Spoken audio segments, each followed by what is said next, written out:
കുപ്പി മദ്യത്തിൽ ജീവിതം അവസാനിപ്പിക്കാൻ തീരുമാനിച്ചവരോട് ഡൽഹിയിലുള്ളവർ ഉപദേശിക്കും.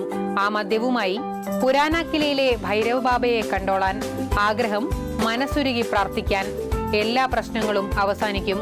വിദേശ മദ്യം പ്രധാന നേദ്യമാവുന്നു എന്ന വിചിത്രമായ ആചാരത്താൽ ലോകപ്രശസ്തമാണ് ഭൈരവ ക്ഷേത്രം. മദ്യം സമർപ്പിച്ച് പ്രാർത്ഥിച്ചാൽ ഏതാഗ്രഹവും ഭൈരവ് ബാബ സാധിച്ചു തരുമെന്നാണ് വിശ്വാസം.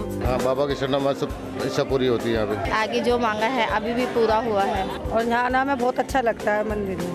മദ്യക്കുപ്പി പൂക്കൾക്കൊപ്പം താലത്തിൽ വെച്ച് കൊണ്ടുവരുന്ന അപൂർവ കാഴ്ച ഇവിടെ കാണാം. കുപ്പി പൊട്ടിച്ച് പൂജാരി അല്പം ഭൈരവ് ബാബയ്ക്ക് നിവേദിക്കും. ബാക്കി മദ്യം ഭക്തന് തിരിച്ചു നൽകും. അത് വീട്ടിൽ കൊണ്ടുപോയി കുടിച്ചു തീർക്കാം, അല്ലെങ്കിൽ അമ്പലത്തിലെ മറ്റു ഭക്തന്മാർക്ക് വിതരണം ചെയ്യാം.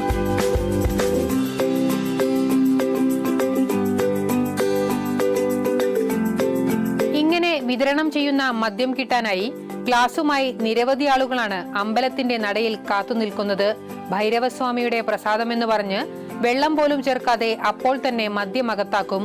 എന്നിട്ട് അടുത്ത വിതരണക്കാരനെ അന്വേഷിച്ചു പോവും. സ്ത്രീകളും കുട്ടികളും പ്രായമായവരും ഉൾപ്പെടെ നൂറുകണക്കിന് ആളുകളാണ് മദ്യം നിവേദിക്കാനായി ഇവിടെ എത്തുന്നത്. ശനി ഞായർ ദിവസങ്ങളിലാണ് കൂടുതൽ തിരക്ക്. Consumption of alcohol is injurious to health. മദ്യപാനം ആരോഗ്യത്തിന് ഹാനികരമാണ്. സുജി പട്ടാമിക്കൊപ്പം PS വിനയ, മാതൃഭൂമി ന്യൂസ്.